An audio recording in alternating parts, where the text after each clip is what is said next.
السلام علیکم ورحمۃ اللہ وبرکاتہ۔ تو آج کل نئے نئے چوزے مارکیٹ میں آ رہے ہیں اور اہل سنت والجماعت مسلک اعلیٰ حضرت کے خلاف بہت بکواس کرنے لگے ہیں۔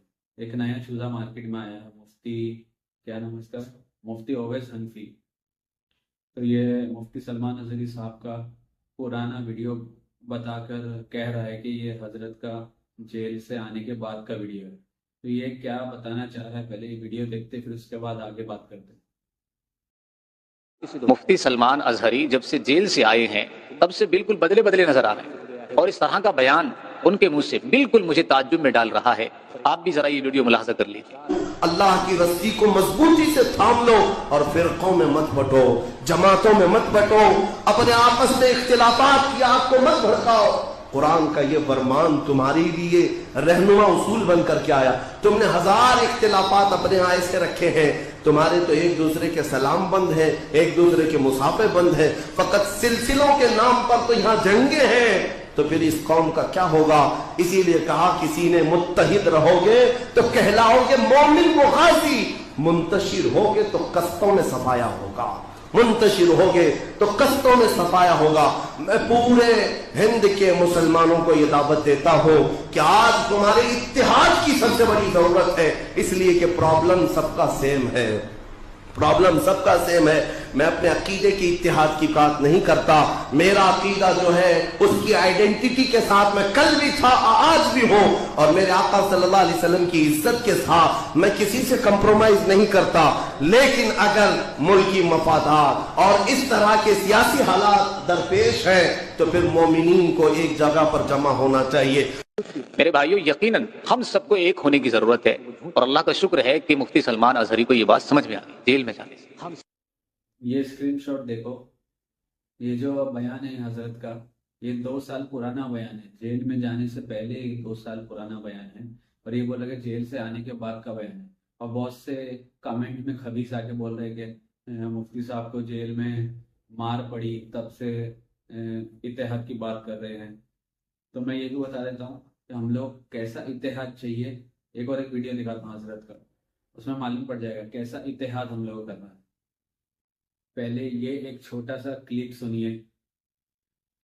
مجھے اندازہ ہے پورا ہندوستان نہیں، باہر بھی سب کی نظریں اس پار ہیں کہ آنے کے بعد یہ کیا بولتا ہے، آنے کے بعد یہ کیا بولتا ہے۔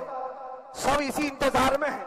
میں سب کو ایک ہی میسج دوں گا، آنے کے بعد وہی بولے گا جو پہلے بولتا تھا۔ آج جو دیوبند ہے یا جو دیوبندی ہیں، اگر ان کو میری بات بری لگتی ہے تو ٹھنڈے دل سے میرے عزیز اپنے دل پر ہاتھ رکھ کر کے سوچو۔ آؤ میں تمہیں دعوت دیتا ہوں، آؤ ہم ان تمام چیزوں پر جمع ہو جاتے ہیں جو صحابہ اور تابعین سے تھی۔ کوئی نئی بات تم اپنی کتاب میں نہیں لاؤ گے، کوئی نئی بات میں اپنی کتاب میں نہیں رکھتا۔ آؤ اتحاد کرو، میں اس اتحاد کا اعلان کرتا ہوں، لیکن جو نئی باتیں آئی اس کا تم انکار کرو گے، علل اعلان کرو گے، اور یہ بھی کہو گے کہ ہم ان سے دور ہیں۔ ہوا یہ کہ اعلیٰ حضرت رضی اللہ تعالیٰ عنہ کے زمانے سے تھوڑے سے پہلے کی حالات میں بتا رہا ہوں آپ کو۔ دارالعلوم دیوبند کے بعد 4 علماء میں صاف آج عرض کرتا ہوں جن کی کتابوں سے پوری امت میں تنازع پھیل گیا، اختلاف پھیلا۔ لوگ ہم کو اختلاف کا فتویٰ دیتے ہیں، اگر نہ یہ کتابیں آتی نہ یہ کوئی فتوے آتے۔ کتابیں لکھی گئی، کتابوں میں اچھی باتیں تھی، حضور صلی اللہ علیہ وسلم کی سیرت پر بھی کچھ کتابیں لکھی گئی، اللہ کی شان میں لکھی گئی، بہت ساری باتیں اچھی تھیں، لیکن بیچ میں چل کر کچھ عبارتیں ایسی کہ لڑکھڑا گئی، اور وہ اتنی لڑکھڑا گئی کہ عام مسلمان بھی اسے بولنا پسند نہیں کرے گا۔ براہین قاطعہ کتاب کا نام بول رہا ہوں، تقویت الایمان کتاب کا نام ہے، تحذیر الناس کتاب کا نام ہے، حفظ الایمان کتاب کا نام ہے۔ یہ وہ کتابیں جو آج چھپی نہیں ہیں، مارکیٹ میں چھپی ہیں، ابھی بھی موجود ہیں، ابھی بھی موجود ہیں۔ انہی کتابوں کی عبارات کی وجہ سے ہی تو یہ تنازع پھیلا پورے امت میں، اختلافات۔ اہل سنت و جماعت متحدہ متفقہ ایک ہی جماعت تھی بر صغیر میں. ان کتابوں کے آنے کے بعد ہوا کیا؟ ایک کتاب میں لکھا گیا اللہ جھوٹ بول سکتا ہے. نئی بات تھی. اس بات پر آج تک امت نے کبھی کسی بھی شیخ کسی بھی بزرگ سلف صالحین سے مجھے عبارت لا کر کے دکھاؤ اس سے پہلے کوئی بات ہوئی تھی.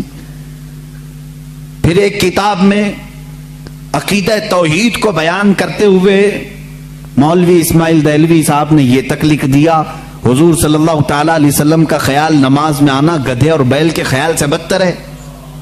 یہ نئی بات تھی کہ نہیں تھی؟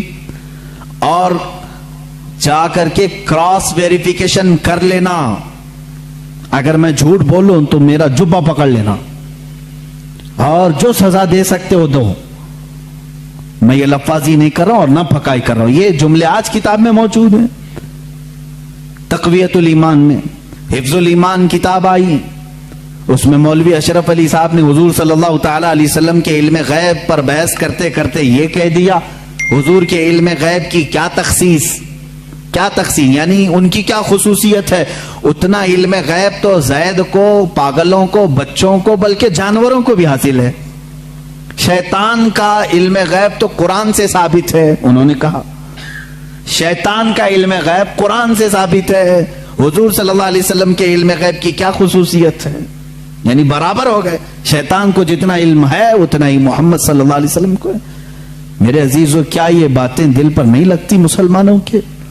یہ عبارتیں آئی کتابوں میں لکھی گئی اور بڑا فتنہ یہاں سے بھی ہوا مولوی قاسم نانوتوی صاحب کی کتاب سے کہ انہوں نے یہ بھی لکھا کہ بالفرض بعد زمانے نبی کے اگر کوئی دوسرا نبی پیدا ہو گیا تو حضور کے خاتم النبیین ہونے میں کوئی فرق نہیں آئے گا.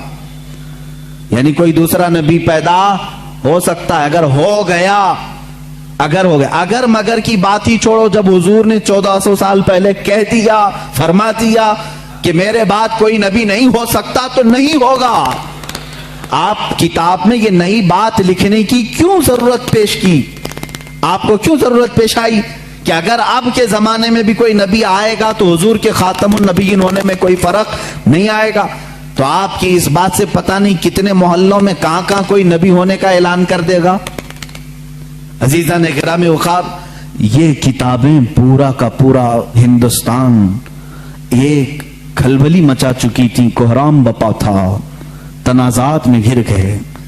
قادیانی اپنے نبی ہونے کا اعلان کر رہا ہے, ادھر ایک نیچری فرقہ ہے علی گڑھ سے جو قرآن کے معجزات کا انکار, حسیات کو صرف ماننے والا, نیچر کو صرف ماننے والا اور مغیبات کو نہیں تسلیم کرنے والا, اور ایک طرف عظمت رسالت صلی اللہ تعالی علیہ وسلم پر, رسول کریم صلی اللہ تعالی علیہ وسلم کے متعلق یہ سارے جملے آ رہے ہیں.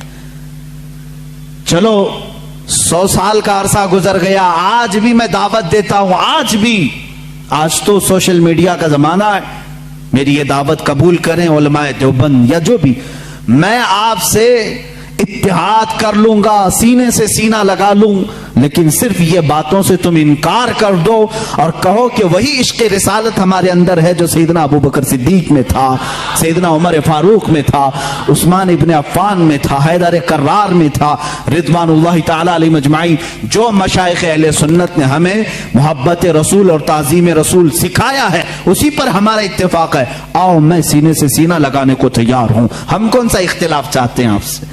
ہم کون سا اختلاف چاہتے ہیں؟ ہمارا یہ ایک بات یاد رکھ لیں, اگر میں آج نام لے کر کے کسی کو کہہ رہا ہوں تو صرف اس لیے کہ ہمارا دین ہی یہ کہتا ہے جو ان سے نا آشنا ہو اس سے ہمارا کوئی تعلق بھی نہیں. ہمارے رشتے ناتے اگر ہیں تو صرف عظمت رسالت سے جڑے ہوئے ہیں.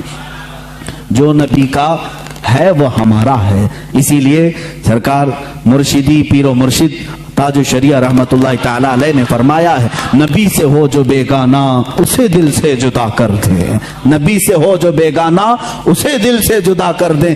پدر مادر برادر جان و مال ان پر فدا کر دیں. اسی وقت ایمان کو پہنچو گے, اسی وقت ایمان کو